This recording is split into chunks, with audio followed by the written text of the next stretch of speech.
This session covers the research proposal. In the research proposal, it consists of 5 sections. You have the introduction, your theoretical framework, your literature review, your critical review or critical analysis, and lastly, your annotated bibliography. So the research proposal is a document which describes what your research intends to look at and how you plan to go about doing your research. More or less, it gives your reader the idea of what exactly your research is about and where it's going to go, what your research is going to discuss, and the point of view in which you are using for discussion. So the first section we're going to look at is the introduction.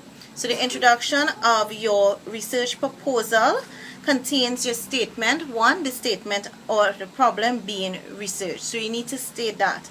And then secondly, you need to give a short history or background into the issue or problem that you're researching. It's not a long, in-depth background where you're going to take 2 to 3 pages. This is just a line or 2 or even 3 discussing the issue at hand and why it's a problem or why that problem has developed. So a background, a history into it. You need to state why you are investigating the topic and what your concerns are or biases that you actually bring to research. We all have our own personal biases that we bring to every research, whether it's our point of view or that little opinion that we have in our mind. The introduction also must reveal the purpose of your research. Why are you researching? Are you trying to explore a problem, explain it? Are you trying to analyze a specific issue or problem? And you need to describe that as it based to your research topic. The theoretical framework is your second section. This is where you're going to share with your reader what theory or what lens in which you're using for this research. So the proposal indicates which theory or theorist you are using. The theoretical framework posits what a theory you're drawing from your research from.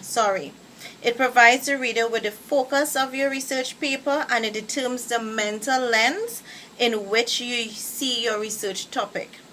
Example, if you are researching the issue of the role of the social environment in behavior modification in juvenile delinquents, the lens in which you're working from might be or could be one where you focus on a theory from a behavioralist perspective or a social analyst. The third section of your research proposal is the literature review. In this section, you refer to the literature as the text or the material in which you are gathering your information from. So the literature review section consists of you describing and stating what the importance of your source, where you're getting your source from, whether it's books, internet articles, ebooks, hard copy books, journal articles, e-articles, etc. You will analyze how these sources work, which ones work best for you, and how maybe even easy or not it was for you to access these sources or sources that can contribute. You need to say how your source will assist you in completion of your research and what section would each these sources help to answer, because sometimes you find a number of sources for one particular section and then for a section you may just get one other source or one source alone, whereas other sections you have multiple. So state how or be rather interactive in your discussion and in stating how your sources will assist and what section maybe you got a number of sources from or which other sections you found it was a bit difficult to get literature from. Your critical review is your second to last section, and this is where you're going to review in short a source. One source. This source has to be a main source that you will be using for your research. So you need to assess your sources and see which one is most valuable to you right now in terms of giving you answers to the questions you have in your problem, where you problematize your topic, or if you have by now a tentative outline, which would definitely be of great help at this point, that you see which source helps to answer most or the most pertinent areas in your outline, your tentative outline.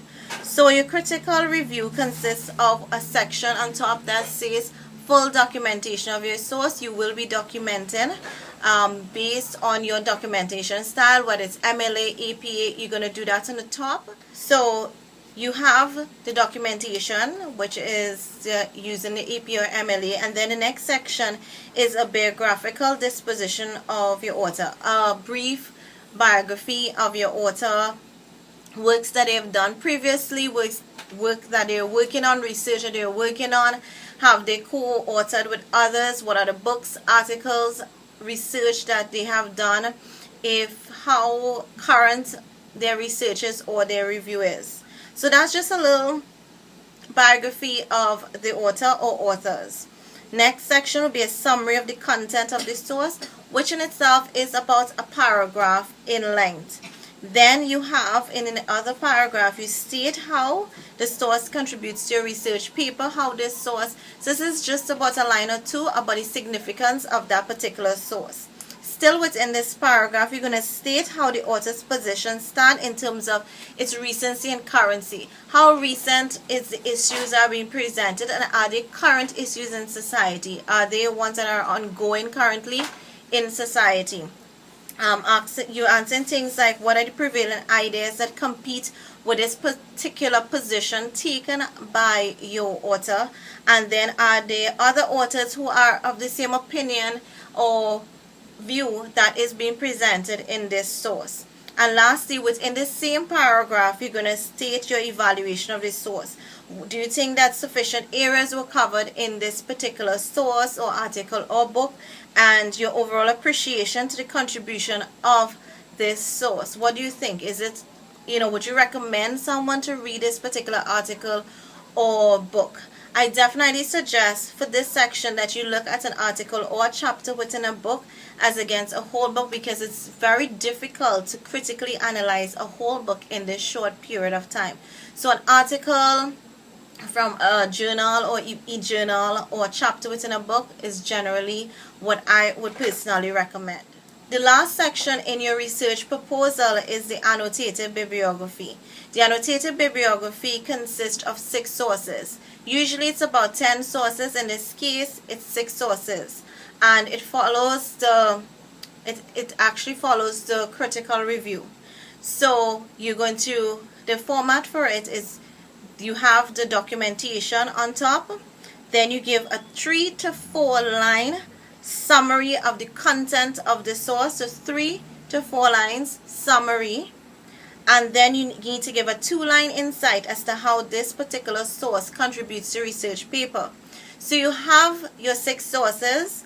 You're going to take the first source and you're going to put the documentation, that's whether MLA or APA or CB or whatever your style is, and then you're going to give a summary of the content of that source, and then you're going to say the contribution of that source. It's important that as you list these, that you list them in alphabetical order. You're going to there are 5 sections. You're going to just have them flowing one after the other. However, you need to put the headings in the middle. So you center in the headings. This document is typed, double space, precedes by the USC cover page, and you are going to make sure and section it out. What you can do if you would like me to review this particular assignment, you can always send me it as an email attachment to rmangah@gmail.com, or you can also send us a private message here, or you can upload it into the forum and ask for review or criticism on it. I am again here to assist you, so let me know how best I can.